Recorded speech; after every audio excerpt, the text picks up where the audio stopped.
Welcome to Onslow County Today. I'm your host, Lisa Whitman-Grice, and we are so glad that you are joining us. Today we're going to be visiting with the Honorable Sheriff Miller, talking about home safety during summertime travel. We'll also be speaking with Lisa Ryder about the upcoming Earth and Surf Fest, and then finally we'll talk with Katie Lawson from the Onslow County Public Library. Thanks for joining us for Onslow County Today.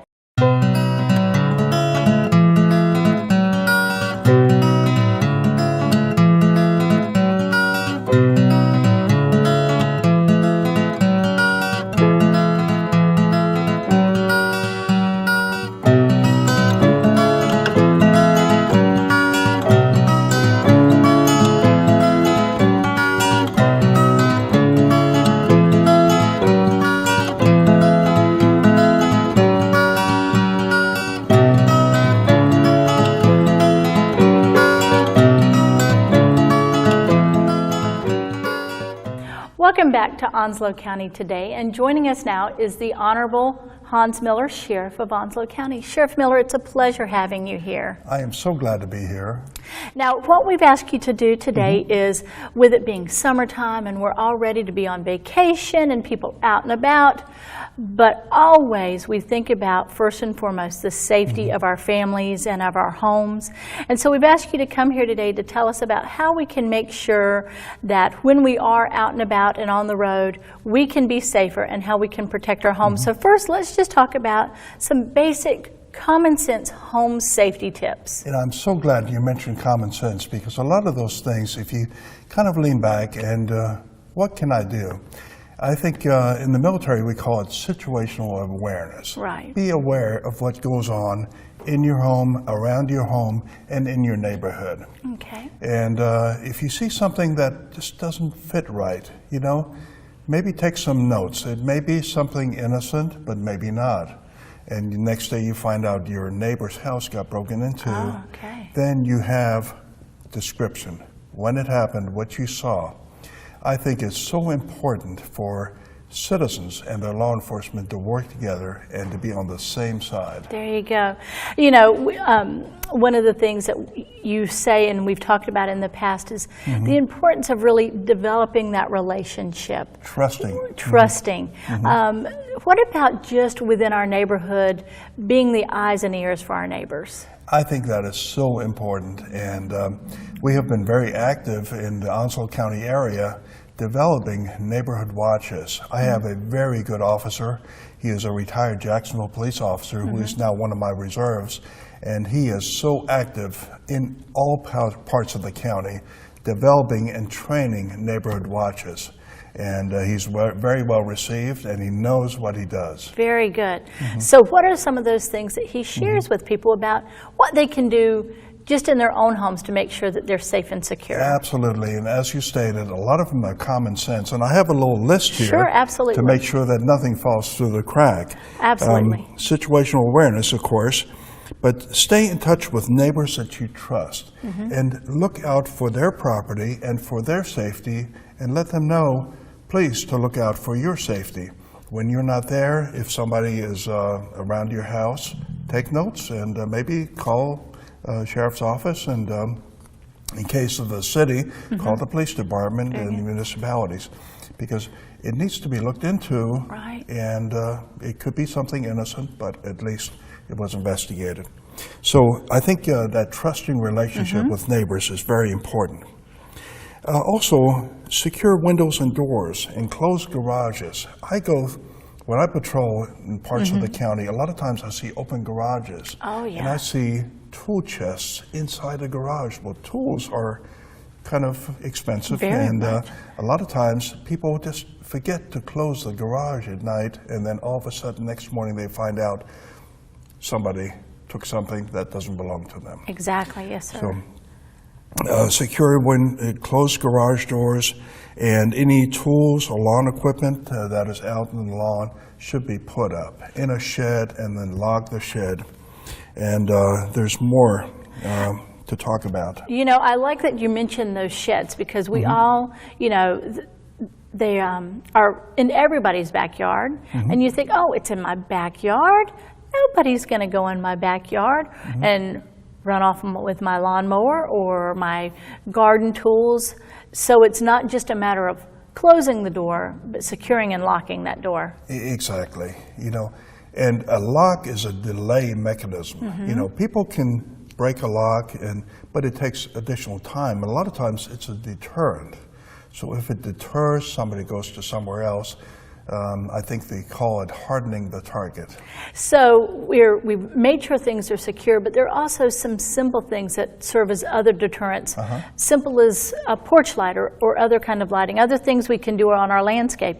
And I really like that you mentioned that, because I think motion detection lights are very easy to put up. And what they do is they use infrared if somebody comes and the light comes on, and a lot of times that's a deterrent. Because I think criminals, burglars, they don't like lights because then somebody's going to see them. Shine a little light on them. Exactly. And just to let you know too about trailers. Trailers sometimes get stolen. And I've had a citizen tell me that he was upset that his trailer got stolen. Well, I have a trailer, and I secure that trailer with a heavy chain that trailer is not going to be able to just be hooked up and dragged away. So I ask citizens, please do your part. All right, so lock things up, shine some light on things. What about things like landscaping, shrubs, hedges, things like that? What do we need to do around our property? That's very important, because if you let people have a place to hide, then they can sneak up and wait until the appropriate time to victimize you. But I think if you see when somebody's doing that, you can say, "What are you doing?" And then maybe they run away. Okay. Now, I know also, I see frequently and have had people talk about my car's in the driveway. Certainly it's not in the garage because we got all of our stuff in our garage. But our car's in our driveway, and then their car has had things taken from it, either CDs or even handbags and wallets, because people leave things in their vehicles. What do we all need to remember there? I'm so, again, glad that you brought this up, because we have been investigating car break-ins, and it's something that needs to change. My recommendation and our recommendation as law enforcement is, first of all, if you have any valuables in your car, put them where they can't be seen, or take them inside your house. Because if something is in your car, it will give somebody an incentive to possibly break in. Right. Second thing is, and I just recently had a citizen tell me that he made a mistake and actually left his keys in his car. Oh my goodness. So somebody checked, ransacked the car, stole some things, and kind of took off. Didn't take off with the car, but still took off with valuable Lots of things. valuables. And we've been putting the word out through our neighborhood watches. Please always lock your door. Because about 2, 3, 4 o'clock in the morning, criminals will go through and they check car doors. And when there is an easy target, a car door opens up, they ransack it, and steal what they will take away. One of the things that I've heard is also a great thing to do is, because we all have now those automatic, key fobs, and if we think someone's in the vicinity of our vehicle, keep our key fob next to our bed or next, on the nightstand, and you can press that, set off the alarm, or even just toot the horn, and again. Exactly, because nothing scares a criminal more than being found. And I think if you keep your keys on the nightstand, and then for some reason you look out the window and say, "Oh, somebody's around your car," you press that alarm system, and then all of a sudden somebody's going to run away. Again, that deterrent idea. So we've got our home secure, we've got our vehicles secure. What about, and we hear so much about this, phone scams or door-to-door salespeople, those people who seem pretty innocuous, pretty innocent, and really we need to be aware. Exactly. My recommendation, law enforcement recommendation, is be very careful about who you let inside your house. For instance, we've had some door-to-door salespeople come in different neighborhoods in the county, and I'm not sure if the city had them as well, but we had them in the county. And in one particular case, the citizen let them inside for a vacuum cleaner demonstration. Well, that gentleman said, "Can I let my partner in too?" And the citizen said, "Well, I guess so." So they let him in. Then all of a sudden, that partner had to use the bathroom. And on his way to the bathroom, doors were open and things were looked at, So I would be very careful with that. And another example would be where if an individual comes to your door and says, "Can I use your phone? I'm out of gas." Obviously everybody wants to help everybody else. But I think my recommendation would be to say, "I will be glad to make that phone call for you, but I cannot let you inside my house. Very good. Tell me who to call." Yes, sir. Always, again, being aware of all those situations. What about then when maybe we're on the road, we've gone on vacation, we're ready for happy times? What are some things we need to do to prepare our homes for those type of situations? Exactly. I personally like security cameras. So obviously when you have security cameras in your house, they record an area outside your house. We call it the curtilage. Excuse me. And so if somebody breaks in your house, if the camera is kind of camouflaged, you're going to know who broke in, what they look like. But I think so many things on the road that citizens can do. They can be making sure that their mail and their newspapers are not going to be overflowing in the box. So find somebody that is trusted, that you trust, and then let them pick up your newspaper and your mail every day, put it in a bag until you come back. And I think maybe the paper will even stop it if you per your request. However, I would be very careful when letting anybody else know that you're traveling. Right. Because if you're traveling and you let the world know that your house is not protected, it might give somebody an incentive to take something out of there that doesn't belong to them.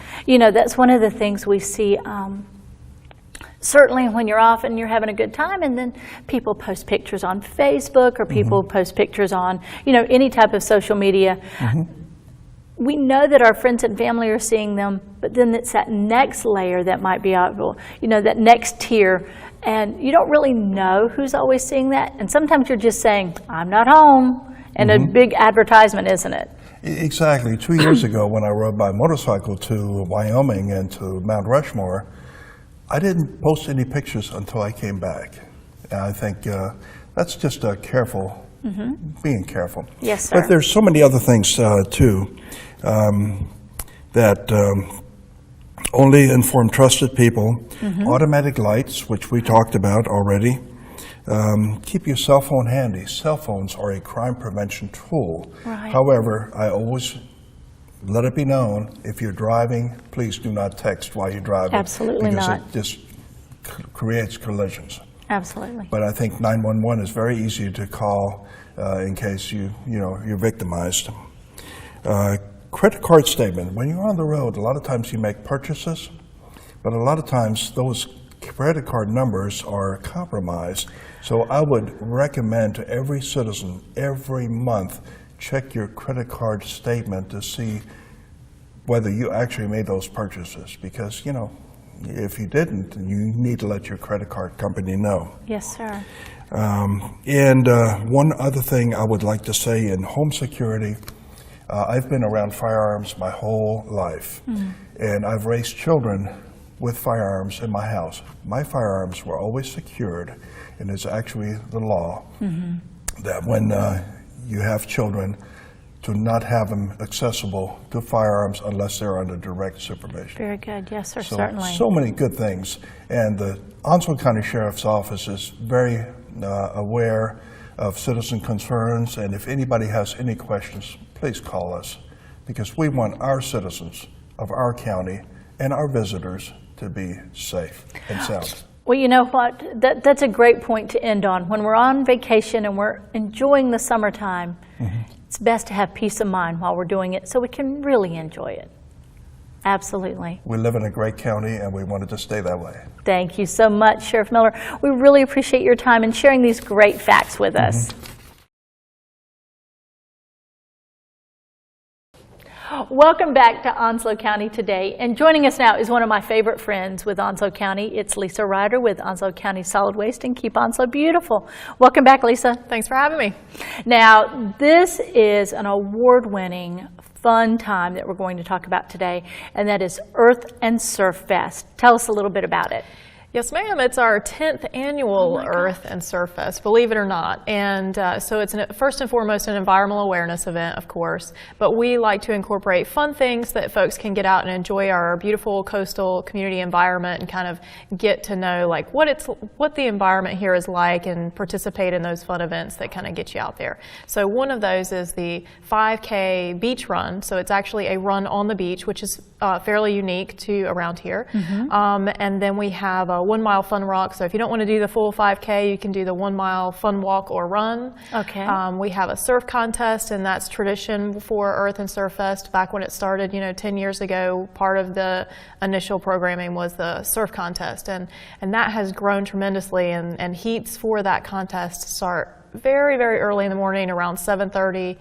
We have open registrations in the morning for spots that are still available, so they may fill up. So we try to encourage folks to go ahead and go on the website and register for the 5K or the surf event now, and there may be some spots available at 7 o'clock in the morning that morning. All right. Now, one thing we need to point out is typically this has been the first weekend in July, and you bumped it a little bit, so give us your new dates. So our new date is going to be, and this will continue to be a trend, but it's going to be the second Saturday in July, so this year that falls on the 9th. We're trying to get a little bit further away from July 4th weekend because it tends to pack up, and we want to make sure we have every available parking space for the folks that are attending the festival. Very good. And also, spread out the fun. There's lots to do all summer long. Absolutely. Now, this event, like you started out, is really about environmental awareness and appreciation. And you invite vendors, and you have a very strict policy about who you will allow in because they really need to embody the spirit of Earth and Surf Fest as well. Talk a little bit about the type of vendors that you have there. Well, we have, environmental education booths. We have plenty of nonprofits, organizations, grassroots organizations in our area here in Eastern North Carolina that promote environmental awareness, whether it's stormwater pollution prevention, picking up litter on the beach, all clean air, solar power, all of these things. And they come out and educate the public about their particular programming. We also have vendors that are eco-friendly, and by that I mean that we vet them for whether or not they're waste-free, and by that I mean that they have products that are sustainable and that they're either recyclable or compostable, so nothing that needs to be thrown away. So we actually have compost bins and recycle bins all throughout the festival, and we try to make sure that we are as close to 100% waste-free as possible, and that usually the only things that aren't able to be captured through that are stuff that folks might have brought in with them, the styrofoam, things like that. Now, surf competition, run, vendors, booths, information, education, and you do also yoga on the beach. Right, we have a free beach yoga class that we have someone that comes out and they do that at 10 o'clock in the morning, 10 o'clock sharp. So she's pretty sharp on that 10 o'clock yoga class. But you can come and register on the beach. It's free to participate. Just bring a mat or a towel. We also encourage folks to bring their own reusable water bottle. We'll have refilling stations throughout the festival for free. And yeah, it's just a great, fun day. We have some live music that happens, and this year, starting, I think it's at 2:30, 3 o'clock in the afternoon, we'll have a little open mic nights kind of session to where folks can come up and bring their guitar and play, and we have, a live broadcast from the local radio station and all kinds of fun things. All right. And then something that I would say is new, but really not so much. It's really gaining traction, and that's the stand-up paddleboarding. Talk about the demo and really getting people into that. Well, we have, in years past, we've done some of the stuff on the sound side, and certainly we encourage folks to bring their own equipment and take advantage of the sound side access there and the beach side. But this year we have incorporated into the surf contest, there is also a stand-up paddleboard contest that's on the beach that's, ride the waves on your stand-up paddleboard, which is also a trend now as well. Several different age groups for the surf contest and the stand-up paddleboard contest, so it's not like, someone who's 10 years old is not going to be competing with someone who's 30 years old and that kind of thing. Very good. And ultimately, the purpose of the day, again, is a celebration of the beauty of our beaches, and you all are contributing to that beauty by having a beach cleanup. Tell us about that. Right, so it's tradition for Keep Onslow Beautiful to do a beach cleanup. We have them on almost a weekly basis, especially in the summertime. And certainly, in lieu of the Earth and Surf Fest, if you aren't able to make it then, we can certainly get you out there in either a coordinated effort that we usually have on a weekly basis, or if you'd like to contribute by actually coordinating a beach cleanup, we can help you plan that as well. But during the Earth and Surf Fest, we have a beach cleanup throughout the day. You just come up, you pick up your supplies, and you head out and you clean up the beach, and we have prizes that include festival t-shirts, reusable water bottles, and this year we have one of our sponsors who's donated a smart device, so a tablet that they can, and they'll be using the tablet to document what they've cleaned up as well, because we like to go through the Marine Debris Tracker app, which is an international database where we're contributing to citizen science that's collecting data on beach cleanups. I have to tell you, it's on my device. So you turned our family onto that, and we definitely do that as well. It gets competitive, doesn't it? So it's what's the weirdest thing you've ever found on the beach? So cleanup, surfing, yoga, run, music, entertainment, open mic night, educational booths, food? Yes. All right. Yes, so there will be healthy food vendors. A couple of them that come to mind is we will have a healthy food vendor who's doing a food truck out in our parking area, and that'll be a waste-free food truck, and then also sort of Americana beach concession stand will be there as well, because this is at the Onslow County Beach Access number 4, which is a little bit different from last year. So if you've been to the Earth and Surf Fest for the last couple of years, we've held it at Access number 2. Right. That's sort of the middle of the island, and this year we're moving it to Access number 4 because there's been some added parking in that area. Oh, so excellent. We're moving it to 4, and we'll see what happens this year with moving it to Beach Access number 4. If you're not familiar with the area, you can always go on our website. It's www.earthandsurffest.com, and there's a map and directions there as well. Excellent. Well, Lisa, this is always, as I said, it's award-winning. It has set the bar really high for what festivals can be and what they can mean to our environment. And, I know that for you, the goal is also to keep our beaches attractive for a number of reasons, certainly in the environmental reasons, but it's a big economic driver as well. Right, so yeah, people tend to not consider that as a factor, but certainly our local businesses do, that we rely upon tourism in this area, and keeping our beaches clean is just another way to attract folks to our area. And I always, when I talk about litter on the beaches, I always like to say, I'm a proud native Eastern North Carolinian, but with that pride comes responsibility, and we have the responsibility to take care of the community environment we have here. Well, I don't think there could be a better way to end this segment, because that's what this is all about. It's about pride and responsibility and taking care of what we love. Thank you for all you do in keeping our beaches beautiful, for keeping Onslow County beautiful, and for the education that you provide us all. Thanks for having me.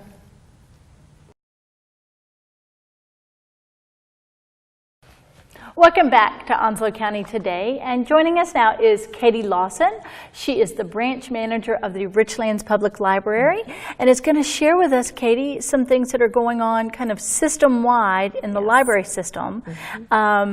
And the first thing you want us to know is summer reading isn't just for kids. That's true. Yeah, we focus on all of the great programs that we have for the kids, and they're fantastic. But we also want you to know that we have plenty for adults, too. Okay. And we really want to show that through the summer, adults can read and be examples for the children as well. Great idea. Yes, great idea. Absolutely. So the first thing we want to talk about is the adult summer reading program. Yes. And tell us about about it. In addition to several programs that we have going on over the summer, mostly we are focusing on the reading log. And it's pretty easy to fill out. We want it to be easy for adults to complete over the summer because we know that they're so busy with the kids and everything else. So basically all you have to do is read 3 books and tell us whether you think it's a gold, silver, or bronze, in honor of the Summer Olympics and stuff. And then just fill out the bottom with your name and email and phone number and turn it in at your local branch, and then you're entered to win prizes. Well, fun. Yeah. Now, and it can be any book. It's not part of a set list that you all have. No set list. We didn't want to limit it to anything per se. It doesn't even have to be a library book per se. So it could be something that maybe you have at home already. So we're not very limiting in that at all. So read a book, maybe check out a classic, mix it up. Maybe go outside of your favorite genre. Yes. And mix it up and then pick gold, silver, or got bronze. it. You got it. But it doesn't have to be in Portuguese, right? No. Because it's in Brazil, and that would be tough. Okay. Exactly. Now, to celebrate that, so one, you get a prize, Yes. which is always fun. Absolutely. And then you all are going to do something, which I love, this idea that you're going to do to kind of tie everything up. And what's your special event you're doing? On August 11th, at all the locations from 4 to 7, we're going to have an iced tea social. So we're going to have little snacks and goodies, as well as iced tea donated from several local businesses. And we're just going to talk and chat about all the books that we read over the summer. Oh, fun. Yeah. How did you spend your summer vacation? Exactly. Oh, that's fun. Now, the other thing is, that we're reading about is deckhands. Yes. And tell us about that. This is a brand new program that we have at the library. Once again, we're trying to focus on programs for 18 and older, not just for the kids. So a lot of adults that we know, we still like to play board games, right? The old Monopoly games or Rummikub, things like that. Right. So we are getting together basically once a month. We're going to have a game group called Deckhands. 1 month we're going to meet at the main library, and then the next month we're going to meet at Port City, Java. Oh, fun. So yeah, local organization, great business in the area, and we're going to drink some coffee and play some games. Just a good time for everybody to get together. All right, fun. Yeah. Let me put in my vote now for Clue. Yes. Yes. And then, one of my all-time favorite things, my whole family, we've even got my husband doing this, and that is you all are going to have a Pinterest party. Yes, absolutely. We've found that several of our patrons that come in, they love Pinterest. I love Pinterest. So we're trying to incorporate that in the library and turning it into somewhat of a craft program. And it's also a social gathering for all of us to get together and kind of show what we've done. For our specific Pinterest program, basically we pick the craft and we supply everything that you need to complete it, and then you just talk and complete your craft and showcase it at home. That is fun. Yeah. So no Pinterest fails here, all successes. Exactly. All exactly. perfect. We all support one another in this. Yes. There you go. Now, you're also talking about support. Yes. You all are also have kind of put out the call for volunteers. Yes, absolutely. We want people to know that we rely on volunteers to make the library run, just like I know with the museum too, that you guys definitely love your volunteers. Exactly, yeah. But we have a lot of teen volunteers, but we want people to know that we'd like adults too, 18 and older, to help with some of the kids programs and things. It could be anything from helping with materials management, helping with the kids programs, shelving, cleaning books, and so on. And we really are trying to get the word out to get people in the library to help us out. All right. We know that, countywide we have an application process. Yes. They go through a training with Human Resources, background check, and then jump in. Absolutely. Yep. And the first step, if anyone is interested in volunteering, all they have to do, just go to their local branch and we'll print out an application for you, and that's the first step to get started. Very easy. Awesome. Yeah. Now, also you've got some great programs for those people who aren't taking it easy during the summertime because they do support so many organizations. Yes. And you've got some assistance for people who work with nonprofit agencies. Yes, absolutely. Karen Moore, our adult services librarian, is really heading up this whole project. And there will be actually 2 programs. And the first is Finding Funders, which will be July 18th. And they're going to be having that at Jacksonville at 10 a.m. and Swansboro at 2 p.m. The second is Proposal Writing Basics, and that'll be July 25th, 10 a.m. at Jacksonville and 2 p.m. at Swansboro. So great opportunities for nonprofit businesses to find free resources to use to benefit their business. Fantastic. And then what I love, and what I'm growing to love even more, is just being a techie. Yes. Someday I want to be able to put that, when I describe myself. Absolutely. Talk about Tech Thursdays. Yes. This is an opportunity. We have a lot of people that come into the library and they look at us and say, oh, I didn't know you had ebooks, or how do I do this kind of thing? Or we have other people coming in that don't know how to use a mouse on a computer, and they're afraid to use technology. And our goal really is to take away that fear from people and have them in a safe environment where we can teach them the basics. It could be anything from learning how to use a mouse. How do you turn on your computer? Do you want email? We'll help you with that. And even on up to downloading ebooks if they want to learn those things. And we try to, of course, we'll help you on any day, anytime. Anytime you want to come into the library, feel free. But we're trying to focus on these Tech Thursdays to give more in-depth Very good. help. Yep. All right. And last but not least, one, we all love to go to the City by the Sea. Yes. City by the Sea. Yes. Down in Swansboro. But your, I guess, friends of the library and the library down there have put together a little special program in conjunction with one of the local businesses. Tell us. Absolutely. This is something, actually, I'd love to go to this program myself if I could, but I can't. So I'd like to talk about it. It's called Books at the Bistro. And basically, they meet at the White Oak Bistro on July 12th is the next meeting at 11:30, and they discuss their books, and then lunch specials are offered afterwards, and it's just a good socialization time. Yep. Sure. And they'll be discussing, I believe the book is A Man Called Uva is the name. A Man Called Uva. Yes. Okay. So Swansboro main branch, Richlands, Sneads Ferry, something in every corner of the county. Absolutely, anywhere you want to go. And every location has different programs. So if Richlands doesn't have what you can offer, travel over to Sneads Ferry. If Sneads Ferry doesn't, travel back to Richlands or Swansboro and vice versa. So we want people to feel that the county is their library. We have several locations. Awesome. Yeah. And it's a great way to just get out and about. Absolutely. Now, last but not least, where do we need to send people to find more information? Who can they call? The best way is to call, of course, the main library in Jacksonville. But also, we work really hard on our events page online. So if you go to our website, it's www.onslowcountync.gov/library. There's actually an events tab. And if you click on that tab, it will color code all of the events that we have going on based on branch and date and time and everything. And if you click on those, it'll give you a little piece of information about the program as well as who to contact specifically for that program. Fantastic. Yeah, very useful. Katie, you have shared with us so much great information.